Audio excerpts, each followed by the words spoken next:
आप सभी कक्षा 8 के छात्रों का स्वागत है।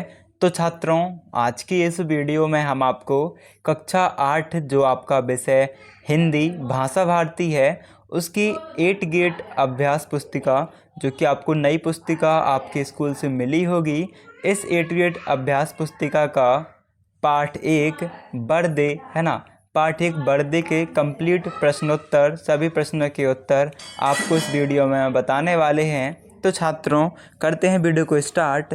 यहाँ पर आप देख सकते हो, ये है आपकी 8 ग्रेड अभ्यास पुस्तिका भाषा भारती कक्षा 8वीं। ओके, तो इसे आप देख सकते हो, है ना। यहाँ पर लिखा है 8 ग्रेड वर्कबुक प्रश्नोत्तर पुस्तिका भाषा भारती कक्षा 8। और फिर आप देख सकते हो, सबसे पहले आपका चैप्टर है बर्दे, फिर आत्मविश्वास, फिर मध्य प्रदेश की संगीत विरासत, अपराजिता और ऐसे और भी पार्ट हैं। तो आज हम बर्दे की प्रश्नोत्तर आपको बताने वाले हैं। करते हैं वीडियो को स्टार्ट। पार्ट 1 बर्दे, है ना। ये कुछ आपके लिए निर्देश दिए गए हैं, जैसे शिक्षक बच्चों से राष्ट्रीय धर्म भावना विषय पर चर्चा करें, तो इन्हें आप पढ़ सकते हो। अभी हम प्रश्नोत्तर देखते हैं छात्रों। तो आपका पहला प्रश्न है, बर्दे बिना वादनी बर्दे पंक्ति में कौन सा अलंकार है। आपके पास 4 ऑप्शन है, उपमा, अनुप्रास, श्लेष, है ना। तो यहाँ पर आपका जो सही उत्तर है छात्रों, वो है ऑप्शन नंबर ए, यानी उपमा अलंकार। ये आपको टिक कर देना है और उत्तर में लिख देना है उपमा अलंकार। ठीक है। इसके बाद आपका दूसरा प्रश्न है, अमृत शब्द का पर्यायवाची कौन सा है। मतलब जिसका मतलब अमृत जैसा ही हो, है ना। अमृत बोलो या दूसरे शब्द बोलो, मतलब एक जैसा शब्द हो। तो यहाँ पर इसका पर्यायवाची शब्द क्या हो जाएगा, आपका ऑप्शन नंबर सी सही हो जाएगा, अमीय। इसके बाद बीना वादनी किसे कहते हैं। तो यहाँ पर आपका छात्रों सही उत्तर है, आपको ऑप्शन नंबर डी टिक करना है, यानी कि सरस्वती जी को। अगला प्रश्न है, कवि किसे जगमग करने को कह रहा है। तो यहाँ पर आपका जो ऑप्शन नंबर बी है, संसार को, इसे आपको उत्तर में लिख देना है, क्या, उत्तर डाल के संसार को। इसके बाद छात्रों आपका अति लघु उत्तरीय प्रश्न है, प्रश्न क्रमांक 5। ये प्रश्न है आपका, कवि स्वतंत्रता का मंत्र कहाँ से भरने की बात कर रहा है।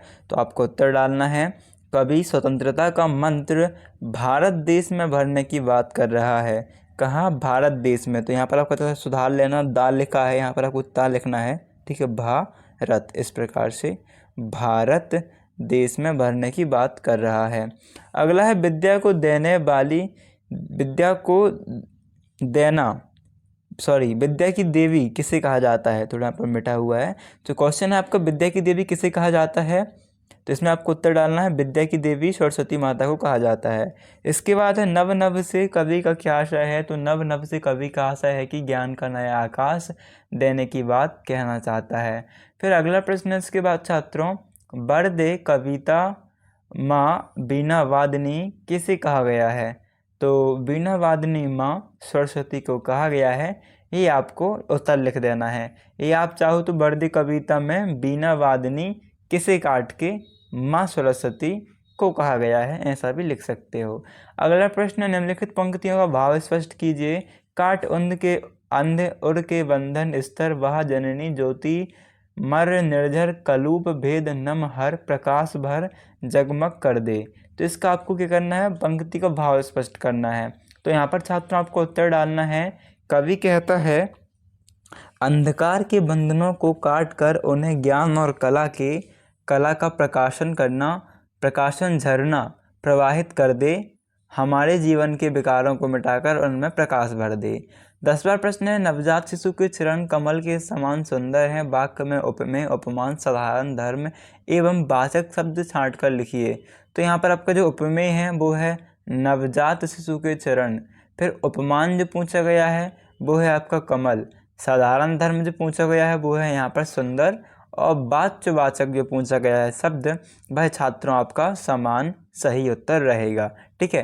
तो ये सबकी सब छात्रों आपके हम आपको वो सही उत्तर बता रहे हैं आपकी हिंदी की बुक से ढूंढ के, है ना। तो आप इन्हें बिल्कुल वीडियो को लाइक करना मत भूलिएगा। अभी कभी वीडियो को लाइक कर लीजिएगा, चैनल को सब्सक्राइब कर लीजिएगा, और जितने भी आपके दोस्त हैं उन सभी को यह वीडियो मिले, उनकी भी हेल्प हो पाए, वो भी अपनी 8 गेट अभ्यास पुस्तिका लिख पाएँ। तो आप उन्हें भी इस वीडियो को व्हाट्सएप में या फिर जहाँ पर भी आप शेयर कर सको शेयर कर देना। ठीक है। और इस प्रकार से सभी चैप्टर के उत्तर पाने के लिए चैनल को सब्सक्राइब करना मत भूलना, है ना। अभी देख लेते हैं 11वां प्रश्न, जो कि आपका आकाश के 3 पर्यायवाची शब्द लिखकर उन्हें वाक्य में प्रयोग कीजिए। तो आकाश के 3 पर्यायवाची शब्द में आपका पहला आ जाएगा नभ, दूसरा गगन, तीसरा अंबर। अब वाक्य प्रयोग, तो पहला जो है नभ, इसका आपको वाक्य प्रयोग लिखना है 1 नंबर डाल के, ठीक है। नभ में विचरण करने वाले पक्षी पर कोई रोक नहीं, ठीक है। मतलब जो आकाश में पंछी उड़ते हैं उन्हें कोई नहीं रोक सकता, है ना। फिर गगन, तो क्या है आपका गगन, तो आपको 2 नंबर डालना है गगन और डैश करके लिखना है दूसरी लाइन में। अमेरिका में बहुत सारी गगनचुंबी इमारतें हैं, मतलब अमेरिका में बहुत सारी बड़ी बड़ी इमारतें जो कि गगन यानी कि आकाश को भी छू लेती हैं, बादल को भी छू लेती हैं। तीसरा डालना है अंबर, यानी धरती अंबर जहाँ मिलते हैं वह क्षितिज है, यानी धरती और अंबर, यानी धरती यानी कि धरती हो गई अपनी जहाँ हम रहते हैं, अंबर मतलब फिर से आकाश बादल जहाँ मिलते हैं वह क्या है, क्षितिज कहलाता है। अगला प्रश्न है आपका उपमा अलंकार किसे कहते हैं, लिखिए। तो इसमें आपको उत्तर डालना है छात्रों, जहाँ एक वस्तु की दूसरी वस्तु से समानता या तुलना की जाती है वहाँ उपमा अलंकार होता है। ओके छात्रों, इसके बाद आपका अगला प्रश्न है दीर्घोत्तरीय में, आप माँ सरस्वती से अपने राष्ट्र के लिए वरदान में क्या क्या मांगना चाहोगे। तो यहाँ पर आपको उत्तर डालना है, हम सरस्वती से अपने राष्ट्र के लिए निम्न वरदान चाहेंगे। माँ सरस्वती ज्ञान रूपी प्रकाश, स्वाधीनता और स्वच्छंदता का वरदान चाहेंगे। हम चाहेंगे कि भारत के लोगों के हृदय में जो अज्ञानता का बंधन है वह टूट जाए और ज्ञान रूपी प्रकाश भर जाए। ओके, ये आपका 13वां प्रश्न रहेगा। इसके बाद आपको जो नेक्स्ट प्रश्न है 14वां, बर्दे कविता में कवि प्रकृति की किन किन वस्तुओं में नया रूप दिखाना चाह रहे हैं विस्तार पूर्वक लिखिए। तो यहाँ पर छात्रों आपको उत्तर में लिखना है, कविता में कवि कहता है कि हे माँ, इस नए आकाश में नए पक्षी कवि के समाज को नई गति, नई लय, है ना, नई ताल और नए गाने के लिए नवीन कंठ, है ना। क्या नए समाज को तू नई गति, नई लय, नए ताल और नए गाने के लिए नवीन कंठ और बादल के समान कुछ गंभीर स्वर प्रदान कर दे, साथ ही नए नए पंख भी दे ताकि पक्षियों की तरह उड़कर आकाश की गहराइयों को नाप सकें। ये छात्रों आपके पूरे 8 गेट अभ्यास पुस्तिका में विषय हिंदी के चैप्टर 1 यानी कि बर्दे, ठीक है, बर्दे का संपूर्ण हल हो चुके हैं। इसके बाद की वीडियो में छात्रों आपको अगले चैप्टर और अगले विषय के प्रश्नों के उत्तर बताएंगे। तो इसके लिए आप वीडियो को लाइक करना बिल्कुल मत भूलिएगा। अभी कोई वीडियो को लाइक कर दीजिएगा, चैनल को सब्सक्राइब कर लीजिएगा। जितने आपके फ्रेंड हैं सबकी हेल्प हो, आपके दोस्तों की हेल्प हो, तो आप सभी मित्रों को भी वीडियो शेयर कर दीजिएगा। अभी मिलते हैं नेक्स्ट वीडियो पर, जब तक के लिए थैंक्स फॉर वॉचिंग, धन्यवाद।